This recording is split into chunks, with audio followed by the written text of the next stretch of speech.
जय हिंद, जय भारत। फिल्म तो देखे होंगे। फिल्म में देखे होंगे कि हीरोइन डूब गया, हीरो उसको उठा लिया, लेटा दिया, पेट में दबा दबा के पानी निकल रहा है। हाँ, उसके बाद में और भाई इलाज कर रहा है, पर यह काम नहीं करना है। अगर कोई डूब जाता है, पेट में दबा दबा के पानी निकालना नहीं है। करना क्या है, इसके बारे में थोड़ा जानकारी लेते हैं। आज का जो टॉपिक, ड्राउनिंग में। ड्राउनिंग यानी कि पानी में डूब जाना। तो डूबने से क्या होता है, जो दम घुटता है ना, उस टाइम में क्या होता है, हम लोग का जो सांस का जो नाली है, बॉडी का सिस्टम कुछ ऐसा है, वहां पे ताकि पानी ना घुस जाए, बॉडी उसको स्पैज्म यानी कि ऐठन कर लेता है। इसको बोलते हैं लैरिंगोस्पाज्म। तो उसमें क्या होता है, उस दौरान क्या होता है, पानी तो घुसता नहीं है, सांस भी तो रुक जाता ना। तो लगभग 10% रोगी जो पानी में डूब के मरता है, वो मरता है ड्राई ड्राउनिंग से। यानी कि जब लैरिंगोस्पाज्म हो गया है, तो अंदर में ना घुसा पानी, ना घुसा ऑक्सीजन, पेशेंट डूब गया, मर गया। ठीक है। और पानी में डूबने के बाद लगातार एक के बाद एक 6 इसका सीक्वेंस है, 6 चीजें होता है। सबसे पहले क्या होता है, हाइपोक्सेमिया, क्योंकि हमने बोल दिया पानी के अंदर घुस गया, ऑक्सीजन घुसा नहीं, तो क्या हो गया, खून में ऑक्सीजन का सप्लाई एकदम कम हो गया। नंबर 2 क्या होता है, लैरिंगोस्पाज्म, ऐठन हो गया, तो फर्दर ऑक्सीजन बॉडी में घुसना बंद हो गया। नंबर 3 फ्लूइड एस्पिरेशन, यानी कि जब वो पेशेंट पूरा घुस गया, पानी के अंदर में डूब गया, सब बॉडी में सब रिलैक्स हो गया, सोचिए, तो अंदर में पानी भरते रहता है। उसके बाद क्या होता है, ये सब के कारण इनफेक्टिव सर्कुलेशन, यानी कि खून का जो बहना अपना शरीर में, वो इफेक्टिव नहीं होता है। ठीक है। एंड इसके वजह से क्या होता है, ब्रेन इंजुरी। जब शरीर में खून ढंग से नहीं आएगा, ब्रेन में भी नहीं आएगा, तो ब्रेन सेल्स काम करना छोड़ देगा, ब्रेन इंजुरी हो जाएगा।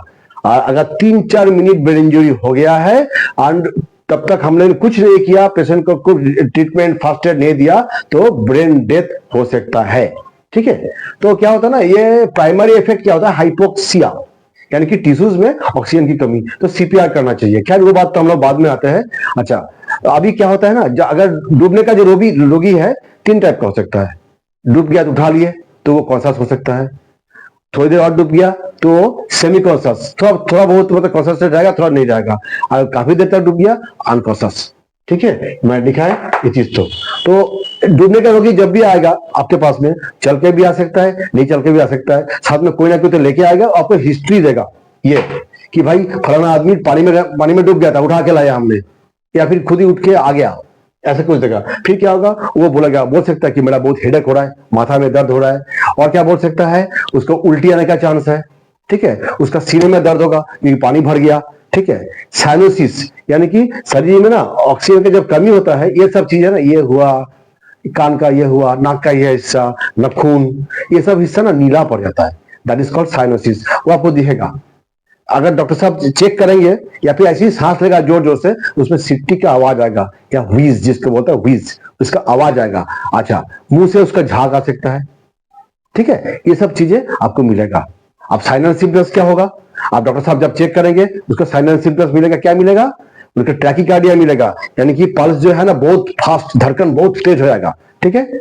एरिथमिया हो सकता है, यानी कि हार्ट जो है ना, वो प्रॉपर जो इस तरह काम नहीं करेगा, Dick Dick Dick Dick Dick Dick इस तरह काम कर सकता है, मतलब उसका जो रिदम है वो बर्बाद हो जाएगा, कभी ऊपर कभी नीचे, कभी ऊपर कभी नीचे, इस तरह होगा। ठीक है। और क्या हो सकता है, हाइपोटेंशन, जिसको बोलता है लो ब्लड प्रेशर। ये मैं लिखा है कहीं पे ये लिखा मैंने, लो ब्लड प्रेशर, ये हो सकता है। और उसमें ये सब के इफेक्ट से क्या होगा, हार्ट अटैक, कार्डियक अरेस्ट, यानी कि दिल काम करना कम कर देगा या बंद कर देगा काम करना। ठीक है। अच्छा, ये सब हो गया इसके बारे में। अब कुछ हम लोग जान लेते हैं बचाव के बारे में। फर्स्ट एड बोल रहे थे, बचाव के बारे में। स्विमिंग से पहले ये बहुत खाना खा के स्विमिंग नहीं करना है, बहुत पेट भर के स्विमिंग में नहीं जाना है। नंबर 2, अल्कोहल, दारू, शराब, ये पी के स्विमिंग में नहीं जाना है। बहुत फिल्म में देखते हैं कि शराब पी के स्विमिंग करता है, नहीं करना है।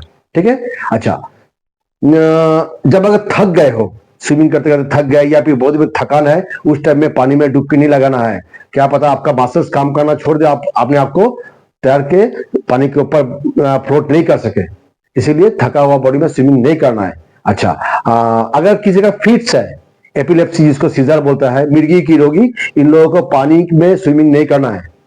ठीक है। अच्छा, बच्चों लोगों को, जो children, they should not be left unattended. छोटा बच्चों को कभी भी स्विमिंग पूल में अकेले में नहीं भेजना है। कोई सुपरविजन में साथ ही उन लोग स्विमिंग करेगा। ठीक है, चलिए अब ये सब बातें हो गया। अब आते हैं असली चीज फर्स्ट एड में, जो मैंने पहले बताया है कि उनको उस टाइम में ना वक्त को बर्बाद नहीं करना है, पानी में उसको पेट में दबा के पानी निकाल के फिल्मी स्टाइल में वो सब नहीं करना है। उसमें पानी निकालने के चक्कर में हम लोग टाइम बर्बाद कर देंगे, और उस टाइम में एक एक सेकेंड बहुत काउंटेड है। क्या करना है, तुरंत उसका मुंह खोलिए और कोई कपड़ा वपड़ा देखे, उसका मुंह का अंदर से जो डेब्रीज है, कीड़ा हो सकता है, ये हो सकता है, कीचड़ हो सकता है, कुछ भी हो सकता है, वो सब पूरा साफा करिए। साफा करके उसका मुंह को सील करके दो तो जोर से सांस दीजिए, इस तरह दो तो सांस तुरंत दे दीजिए। देखे फिर उसका पल्स चेक करिए, यहाँ पे चेक करिए, ये आपको पल्स मिल जाएगा। जो अगर मिलता भी नहीं है तो उसको mouth to mouth respiration and CPR, cardio pulmonary resuscitation, ये इमीडिएटली आपको स्टार्ट कर देना है। ठीक है, आप किसी का जिंदगी बचा लोगे। ड्रॉनिंग का जो पेशेंट है उसका हमेशा स्पाइनल इंजरी यानी कि रीढ़ की हड्डी में चोट आप उम्मीद कर सकते हैं। अगर जोर से गिरा है, पीठ के बल गिरा है, तो रीढ़ की हड्डी में चोट लगेगा, ये इसको दिमाग में रखना है।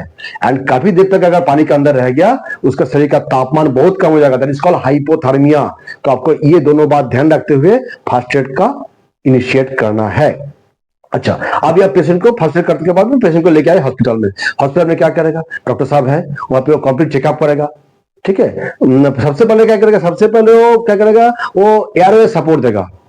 ठीक है, अगर पेशेंट अनकॉन्शियस है तो उसको इंट्यूबेशन करेगा, करके उसमें ऑक्सीजन देगा, यानी कि वेंटिलेशन स्टार्ट कर देगा। ठीक है, इसके बाद में क्या होगा, क्योंकि उसका हाइपोथर्मिया अभी हमने बोला है टेम्परेचर कम हो जाएगा, वो हाइपोथर्मिया के लिए भी इलाज करेगा। अच्छा, कार्डियोवास्कुलर सपोर्ट देगा। ठीक है, फिर ब्लड का पीएच वैल्यू और इलेक्ट्रोलाइट जो बैलेंस है, क्योंकि पानी अंदर में काफी घुस चुका है, तो ब्लड का जो पीएच वैल्यू तो उसको मेंटेन करना होगा। उसके लिए सलाइन वगैरह स्टार्ट करेगा, डॉक्टर साहब को पता है, नर्स मैडम को पता है, they will do it automatically. ठीक है, एंड और क्या करना है, जो हाइपोक्सिया के बारे में, हाइपोक्सिया जो अभी हम बोला था, तो क्या होता है, ब्रेन इंजरी होता है, सेरिब्रल इंजरी, उसका भी इलाज करेगा उन लोग, and they will do for it, जो करना होगा वो करेगा। तो ये सब चीजें बहुत इंपॉर्टेंट है। सबसे पहला जो चीज हमने बताया है फिल्मी स्टाइल में वो काम नहीं करना है। जो इंपॉर्टेंट है CPR स्टार्ट कर देना है, एंड करके उसको पेशेंट को हॉस्पिटल में पहुंचाना है। ठीक है।